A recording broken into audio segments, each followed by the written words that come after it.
I'm your host, Dr. Michael Krychman, host of Sex Med on ReachMD. Joining me today is Amanda Parrish. She is a wife, mother, professional, patient, and advocate.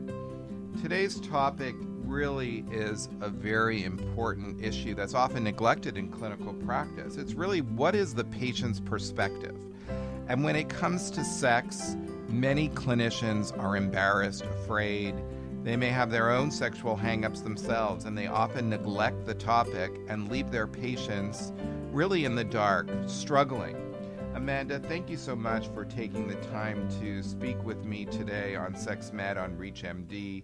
I really appreciate you having the courage to talk about this. It's not easy, and it's sometimes challenging. Tell me a little bit about your history in terms of how did you know there was a sexual problem, and what was the impact? How did it affect you? You're newlywed. Really, give us some insight. Well, thank you, Dr. Krychman, for having me. I will say that the impact that my low desire had on my relationship was monumental. My current husband and I had been together about 3 years, and everything was perfectly fine in the sexual arena. I often said that we were like teenagers in heat. Both of us in our late 40s at the time, everything worked perfectly the way it should. And I began to notice at about year 3 that there was a shift where I had once been an equal participant, an active initiator, and really enjoyed our intimate times together. Suddenly and without warning, those feelings were not there. The disturbing thing to me was that I couldn't account for anything that had caused those changes. Our relationship certainly hadn't changed. We had a very strong emotional connection, physical attraction. Our children were older. There was really nothing to attribute the loss of desire to, and yet it was there. And probably the most impactful and disturbing part of that was we weren't talking about it. I'm from the South, and I think there's still a large stigma attached to women's sexual health issues, not only from the patients, but from the doctors as well. And so you have couples living silently and separately in shame, unaware of what's going on, and a big snowball starts rolling. Me not being as interested made me pull back some. Ben didn't understand what was going on, and then he starts to doubt his manhood and wonder if I'm having an affair or wonder if I'm not attracted to him. And I can sense that, and then he feels bad initiating. So it just literally becomes a snowball that gets out of control, and before long, you're left wondering, does this relationship even need to go on? Because you're not able to find help anywhere. And I think what, the picture that you're painting for me as a clinician is this communication breakdown and really this conspiracy of silence. What's dramatic for me is how you tell the story of one day it's almost as if a switch was turned off. And I hear that very often in clinical practice. And I find it interesting that you mention all these things. You examined your life. The kids were gone. I wasn't stressed. We were very attracted to each other. I was sleeping well. I'm in good health. He's sexy. We're in a new relationship. It's almost as if you're looking and you've been told that it's always something else. There's nothing going on biologically. It has to be something in your environment. It has to be the kids or the dog or the finances or stress.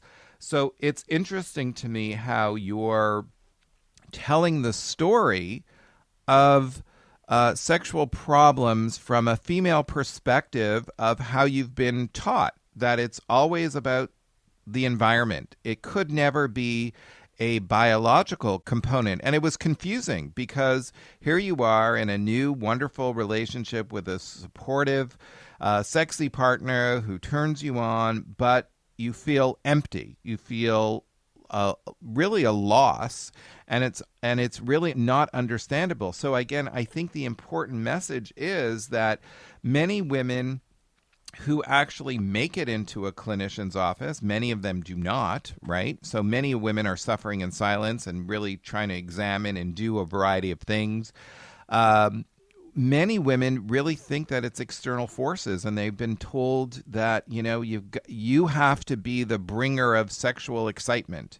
You have to dress better. You have to be sexier. You have to be doing more wonderful, exciting things. But it's not in the forefront of their mind that it could be a biological problem. When on the flip side, men, are taught, if you have an erection problem, check your blood pressure, check your diabetes. So again, a big double standard. I want to ask you, what did you do? What did you do? How did you try to change things? Because I know you didn't just jump right in and go to the doctor. What did you try to do? Oh, you're exactly right. It's the world will tell women from the time they're able to understand that sex is in our head, and that it's our obligation to just perform, or to your point, dress sexier or take a nice hot bath. I've certainly been told a host of things, from drink a bottle of wine or eat a bar of chocolate or watch an episode of Grey's Anatomy, anything to get yourself in the right state of mind. And I think that's where the disconnect is. The world and physicians seem to think it's in a woman's head that she must be depressed or she must be angry at her husband. And certainly throughout my life, there have been times when my sex drive has waxed and waned. When I was pregnant, or when my father was ill, or I had 4 children sleeping in the bed. There's plenty of times when lack of desire is in your head. But in my case, when that light switch turned off, there truly was nothing in my head. So, yes, I tried, getting some things over the counter. Once I figured out, that there was something not right, I still didn't want to open up and talk about it, because there's a fair amount of shame involved, and there's also Ben's pride that I wanted to protect. It's not an easy conversation to say to your partner and the man you love, I love you, and I'm attracted to you, but I don't really want to have sex. So you begin retreating and making excuses, or trying to pretend to be asleep before he comes to bed, and it just continues to get worse. So I did on my own try some over-the-counter, voodoo medicine that you could order over the internet that promised you sex drive and energy and all of that stuff. And, I tried some off-label prescriptions for men, but it wasn't really until, I learned more about what HSDD was that I really figured out that I did have a biological problem.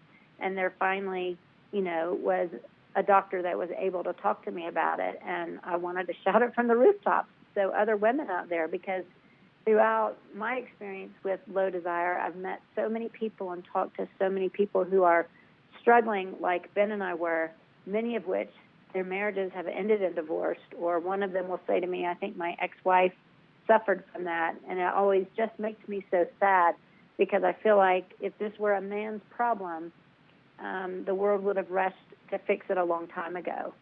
Because it's a woman's problem, as you say, we're expected to keep the home fires burning. And the man's been at work all day long. It's up to us to ignite those fires when he gets home. And there's some times when you just physically cannot make yourself. And, Amanda, it's really interesting. I collect old medical books, and I was reviewing them recently. And in the field of sexual function, it's quite clear that, the top 3 treatments for female sexual problems, well, the first issue is we used to call women frigid, right? So the top 3 things that clinicians were supposed to prescribe were 1, a glass of wine, 2, a shopping spree to go buy a new nightgown or a new evening attire, and 3 is a warm bath. So, I think we certainly have come very far, but we still have a long, long way to go in terms of sexual equality, in terms of understanding the balance of sexual medicine and sexual psychology. If you're just tuning in right now, you're listening to Sex Med on ReachMD. I'm your host, Dr. Michael Krychman. I'm here with Amanda Parrish. Amanda is a wife, mother. She's a professional and also has been a sexual medicine patient. She's an advocate for women's equal sexual rights, very vocal on the topic about the discrepancy between how men and women are being treated in terms of evaluation, assessment, and even therapeutics that are available. Amanda, I wanted to switch gears a little bit and talk about some of the perspectives in terms of as the patient walks into the clinician's office, what advice as a patient can you give to a healthcare professional to help make that 10 or 15-minute interview much more productive, both for the clinician and for the patient? Really, what are some take-home points from a patient's perspective? I think the first point I would make is, or my plead for physicians would be to really genuinely listen to your patients, what they're saying. Alongside of that is women need to be very proactive themselves about bringing up the subject. Quite honestly, I've had my doctor skirt around the issue. If you bring up sex, usually I get the standard, everything okay in the bedroom. But I've always gotten the feeling what he means is do you have any dryness? Are you having any pain? And if you say no, he's ready to move on. But I've had, physicians blush when I started talking about it. And that, to me and to women, that's very dismissive and it's very offensive, because what it basically says is this is not important to me. So I think women need to be very empowered to go in and bring up the subject. And I think clinicians need to understand that if she's bringing it up, it's a real issue to her. And even if there are no medical treatments that you could offer, or if you have your own bias about it, hear her out and give her a comfortable space to say what she's saying. Certainly go through the process and evaluate, and make sure and rule out that there's no emotional problems going on or anything else, but help her understand that she's not crazy, that this is not all in her head, and most of all, just be genuinely patient and empathetic with her. And that, I think, will open a platform from which women and physicians can talk together and figure out a solution. Trust me, if it were as easy as a glass of wine or a bar of chocolate, my life would have been taken care of a long time ago. And I tried everything. Quite honestly, Ben could have taken me to Tahiti and given me a carte blanche blank credit card. That would not have made me want to have sex. Right. And, I think, it brings back a memory to me, which was really quite distressing as a sexual medicine clinician and as a sex counselor and therapist. I had the fortune to go to the FDA to hear about a medication that was being evaluated for approval. It subsequently did get approved. But what struck me as exceptionally pejorative and demeaning and frustrating was that someone came up to the mic and started talking about low libido and how it can be cured with a good shower head or a good episode of Seinfeld. And I think it's frustrating to hear these comments and recognize that the human body is really intricate. And certainly there are women that have sexual, psychological issues. There are dysfunctional relationships, certainly. There are relationships that are impacted by stress and fatigue and lack of technique. But we should recognize that, the body does function on veins, arteries, nerves, hormones, and it certainly is impacted by underlying anatomy, neurophysiology, and what have you. So I do think it's really critical to recognize some important take-home points, Amanda, I think that you brought is about communication, about listening, about not being dismissive. Very often, clinicians feel that if they can't do something, they don't want to talk about it. So, it's this disconnect. If the patient doesn't bring it up, then it's not an issue. And the patient says, well, my healthcare provider didn't really talk about it, so it must not be of paramount concern. So again, we're seeing a conspiracy of silence between husband and wife or partner or what have you. And then another facet is where the patient and clinician are not communicating effectively. I think that's really, really vital to understand. Amanda, any last minute closing thoughts before we run out of time in terms of some take home points or what have you? I wanted to go back to what you said earlier about women being labeled frigid, because that's exactly how I felt. And anyone who knows me knows that I'm about as warm a person as there can possibly be. And the thought that I was somehow being frigid or being perceived as frigid was very disheartening. And there's a sense of isolation and loneliness and, I don't know, self-esteem that goes along with that. And I had always been successful at everything I did. So I definitely wish that the stigma could be lifted. And as you say, the communication being open between doctor and patient and partner, because I can tell you that once, it's sort of like a parent who has a child that's ill. The 3 words that I never wanted to hear from my doctor were, "It's a virus," because that meant we can't give you any medicine, we can't do anything for it, just play it out. And it's a little bit like this. Once I found out that there was a physical, biological condition I had, it served as a platform for me to go home and open that conversation with my husband. So he was not feeling like he was the bad cat or that he was missing something, but that I actually had a treatable medical condition. And that makes the whole difference for women. If they feel validated and feel like they have a diagnosis, then they can open up that conversation. And it's been such a relief and such a relationship saver for us.